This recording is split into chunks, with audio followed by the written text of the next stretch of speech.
అందరికీ నమస్కారం. నేను మీ శ్రీకాంత్. ఈ వీడియోలో మనం గోల్స్ ఎలా సెలెక్ట్ చేసుకోవాలి అన్న దాని మీద మాట్లాడుకుందాం. ఏంటిడు గోల్స్ అంటున్నాడు, కాంపిటీసి మోటివేషనల్ స్పీచ్ ఏమైనా ఇస్తాడా అనుకుంటున్నారా? సో అలాంటిదేం లేదండి. సో మన వీడియోస్ ఎప్పుడు చాలా ప్రాక్టికల్గా ప్రాగ్మాటిక్గా ఉంటాయి. సో మోస్ట్ ప్రాబబ్లీ మీకు ఇలాంటివి ఏ బుక్స్లో దొరకవు అనమాట. సో అయితే గోల్స్ 100కి 90 మంది ఎలా సెలెక్ట్ చేసుకుంటారంటే ఏదో వాళ్ళ ఫ్రెండ్స్ చెప్పారనో లేదా పేరెంట్స్ చెప్పారనో ఎస్పెషల్లీ. సో లేకపోతే వాళ్ళ బాబాయో మావయ్యో వాళ్ళని చూసి అనుకుంటుంటారు అనమాట. సో ఇప్పుడు నేను కంటెస్ట్ ఇంకొక డిఫరెంట్ లెవెల్లో చెప్తున్నానండి. సో మీకు అర్థమవుతుంది అనమాట. అయితే సో ఇప్పుడు ఇది ఒక మీకు ఎగ్జాంపుల్ చెప్పాలంటే ఉదాహరణకి 7th to 8th క్లాస్ చదివే పిల్లలు ఉంటారు కదా. చిన్నప్పుడు వాడి ఫ్రెండ్స్ ఏదో ఇద్దరో ముగ్గురో కుక్క పిల్లలు తెచ్చుకున్నారనుకోండి, వీడు కూడా ఇంటికి వెళ్ళి డాడీ డాడీ డాడీ నాకు కూడా కుక్క పిల్ల కావాలి అంటాడు. అదేవిధంగా అమ్మాయిలు కూడా ఏదో క్లాస్లో ఏదో ఇద్దరు ముగ్గురు అమ్మాయిలు ఏదో మోడర్న్ డ్రెస్ ఏదో వేసుకున్నారంటే, సో అమ్మాయి కూడా మమ్మీ మమ్మీ మమ్మీ నాకు కూడా ఈ డ్రెస్ కావాలి కొనిపెట్టు ఉంటుంది. సో ఇది చాలా చిన్న లెవెల్ ఎగ్జాంపుల్ కోసం చెప్పాను. సో ఇటువంటివి మినీ గోల్స్ అనమాట. దట్స్ ఫైన్, అందులో ప్రాబ్లం ఏం లేదు. అయితే మీ లైఫ్ని ఇన్ఫ్లుయెన్స్ చేసేటువంటి గోల్స్ గురించి నేను మాట్లాడుతున్నాను. సో ఇవి ఏంటంటే చాలామంది మీ ఫ్రెండ్ బీటెక్ తీసుకున్నాడు కదా అని మీరు కూడా తీసుకుంటుంటాడు. వాడు కూడా మిమ్మల్ని ప్రోత్సహిస్తాడు అనమాట. ఎందుకంటే వాడికి మీరు తోడుగా ఉంటారు కదా. సో అందుకని సో ఇప్పుడు ఏంటంటే ఇది ఇంకా మళ్ళీ చిన్నప్పుడు 8th క్లాస్లో వాడు మీరు ఏదో క్రికెటర్ అవ్వాలనుకుంటారు, 9th క్లాస్లో డాక్టర్ అవ్వాలనుకుంటారు, ఇంటర్మీడియట్లో ఎంపీసీ చేసుకుంటారు, ఇంజనీర్ అయిపోతారు, బీటెక్ చేసేస్తారు, ఇంజనీర్ అయిపోతారు. ఓకే, తర్వాత కొన్ని రోజులు జాబ్ చేస్తారు, ఫ్రస్ట్రేషన్ వస్తుంది, మొత్తానికి ఏ కామెడీ స్టాండప్ కామెడీలోనో లేకపోతే ఎక్కడో మీరు ఏదో చిన్న ఓన్ బిజినెస్కు పెట్టుకుంటుంటారు అనమాట. సో దీనికి కొన్ని ఇయర్స్ అవుతుంటుంది తెలుసుకోవడానికి. సో అందుకని సో నేనేమంటున్నానంటే ఇది ఒక టెంప్లెట్ లాగా తీసుకోండి, ఒక ఫ్రేమ్వర్క్ లాగా తీసుకోండి. సో ఇది అర్థం అవ్వడానికి ముందు మీరు కోర్ వాల్యూస్ గురించి తెలుసుకోవాలన్నమాట. ఇవి ఏం లేదండి, కోర్ వాల్యూస్ అంటే ఏం లేదు, జస్ట్ నేను ఫైనాన్షియల్ ఫ్రీడమ్ అవ్వాలి, ఫైనాన్షియల్ ఫ్రీడమ్ నేను అచీవ్ చేయాలి, మనీ అనేది కోర్ వాల్యూ. అది discipline is a core value, లేకపోతే contribution is a core value. Okay, so ఇలాగా రకరకాల కోర్ వాల్యూస్ ఉంటాయి కదా. నేను కొన్ని డిస్క్రిప్షన్లో కూడా ఇస్తాను అనమాట. సో ఇంటిగ్రిటీ అనేది కోర్ వాల్యూ. ఓకే, సో ఇటువంటివి అనమాట. సో ఇటువంటి కోర్ వాల్యూస్ మీరు అంటే ఏ ఇన్ఫ్లుయెన్స్ లేకుండా మీ బ్యాక్గ్రౌండ్, మీ పేరెంట్స్, మీ ఫ్రెండ్స్, మీ పీర్స్ ఎవ్వరి ఇన్ఫ్లుయెన్స్ లేకుండా, న్యూస్ మీడియా ఎస్పెషల్లీ వాళ్ళ ఎవ్వరి ఇన్ఫ్లుయెన్స్ లేకుండా మీ యొక్క కోర్ వాల్యూస్ ఏంటి, మీరున్నటువంటి ఏజ్లో మీరున్నటువంటి ప్లేస్లో మీకు ఉన్నటువంటి కోర్ వాల్యూ యొక్క ప్రయారిటీ ఏంటి, ఒక టాప్ 3 సెలెక్ట్ చేసుకోండి. Okay, top 3. For example me core value ఆ ఏజ్ గ్రూప్లో ఫర్ ఎగ్జాంపుల్ 25 ఇయర్స్కి మీకు మనీ ఎర్న్ చేయాలి, కాంట్రిబ్యూట్ చేయాలి, ఓకే, ఒక ఫీల్డ్లో ఎక్స్పర్ట్ అవ్వాలి, expertise is also a core value అనుకుందాం. సో ఈ 3 మీ యొక్క కోర్ వాల్యూస్. అంటే ఫస్ట్ దాని గురించి మాట్లాడుకుందాం. ఫస్ట్ ప్రయారిటీ దేనికి ఇచ్చారు? మనీ ఎర్న్ చేయాలి. Yes, that's very good. So అలాంటప్పుడు మీ గోల్ ఏదైతే ఏది సెలెక్ట్ చేసుకుంటే మీ యొక్క కోర్ వాల్యూ యొక్క ప్రయారిటీ మీరు మీట్ అవుతారు ఆలోచించండి. ఆబ్వియస్లీ జాబ్ చేస్తే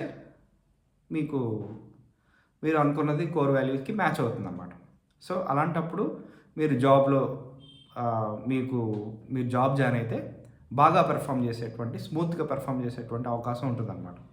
so then your goal is to get a good job.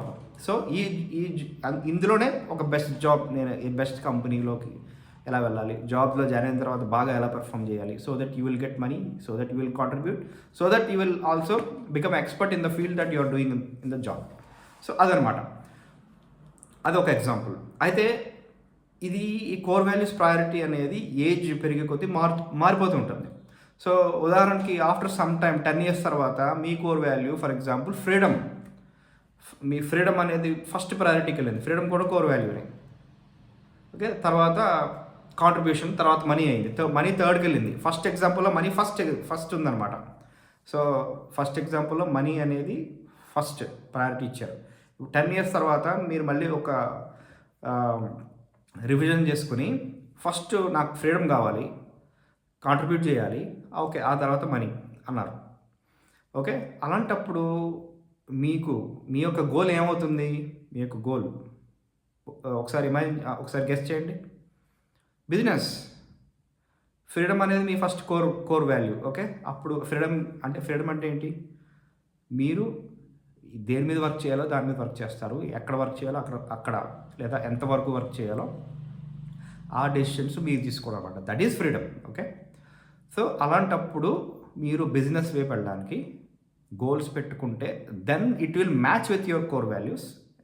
Okay, అలాంటప్పుడు మీకు ఏ బిజినెస్ అంటే మీకు షాప్ పెడతారా, లేకపోతే ప్రైవేట్ లిమిటెడ్ కంపెనీ పెడతారా, వన్ పర్సన్ కంపెనీ పెడతారా, then that's the next step అనమాట. So the right goal as per your core values at that point of time will be ఇది. ఓకే, అప్పుడు బిజినెస్ మీరు ఓపెన్ చేస్తారు, మొదలెడతారు, then you will progress. So ఇలాగ మీరు core values నేను తెలుసుకుని అంటే మిమ్మల్ని మీరు తెలుసుకోవడం అనమాట. అంటే ఏ మీడియా ప్రెషర్ లేకుండా, ఏ పీర్ ప్రెషర్ లేకుండా, ఏ పేరెంట్స్ ప్రెషర్ లేకుండా మీ యొక్క కోర్ వాల్యూస్ మీ గురించి మీరు తెలుసుకుని మీ యొక్క ప్రయారిటీ ఏంటి అని తెలుసుకుని దాని నుంచి మీరు గోల్స్ని డిరైవ్ చేసుకున్నప్పుడు then that is the sweet spot అనమాట. సో అప్పుడు మీరు అనుకున్న స్టేట్, మీరు వర్క్ చేస్తున్న స్టేటు ఒక సింకప్ అవుతుంది. సో ఒక ఫ్లో స్టేట్లోకి వెళ్తారు. Then you will be able to achieve greater results. 100% మీరు అద్భుతమైన ఫలితాలు సాధించేటువంటి అవకాశం ఉంటుందన్నమాట. ఓకే, సో అందుకని ఇలాగా ఆలోచించండి. ఇంకో ఎగ్జాంపుల్ కూడా ఇస్తాను. For example after some time okay me core value first priority contribution అయిపోయింది. ఓకే, కొన్ని కేసెస్లో ఏంటంటే చిన్నప్పుడే 20sలోనే ఆ స్టూడెంట్ లేదా ఆ వ్యక్తి ఆ youth contribution money and then integrity లేకపోతే కాంట్రిబ్యూషన్ నాకు ఫస్ట్ కోర్ వాల్యూ అంటాడు. సో అలాంటప్పుడు ఏంటంటే so he may go for research. Okay, he want to contribute to science, whatever, I don't care whatever the money I'm getting, but my first core value is contribution. So I am interested in this science subject, so your goal will be contribution to the science. Then అలాంటప్పుడు ఆ person goal ఏమవుతుంది? వాడు PhD చేస్తాడు ఆ student, then he or she will become a scientist, then contribute to science. They will create patents, they will go for inventions. So that is how, అంటే ఈ విధంగా మీరు మీ యొక్క కోర్ వాల్యూస్ని మీరు ఏ రిఫరెన్స్ లేకుండా ఓకే కేవలం మీ నుంచి రావాలన్నమాట. సో అప్పుడు అలా చేయండి. ఖచ్చితంగా మీకు 100% ఓకే ఇర్రెస్పెక్టివ్ ఆఫ్ రిజల్ట్స్ 100% మీరు ఆనందంగా ఉంటారు. ఓకే, సో అది. సో నేను ఎందుకు ఇలాంటి వీడియోస్ చేస్తున్నానంటే మన దేశం ఇంకా 126వ స్థానం హ్యాపీనెస్ ఇండెక్స్లో 126వ స్థానంలో ఉందండి.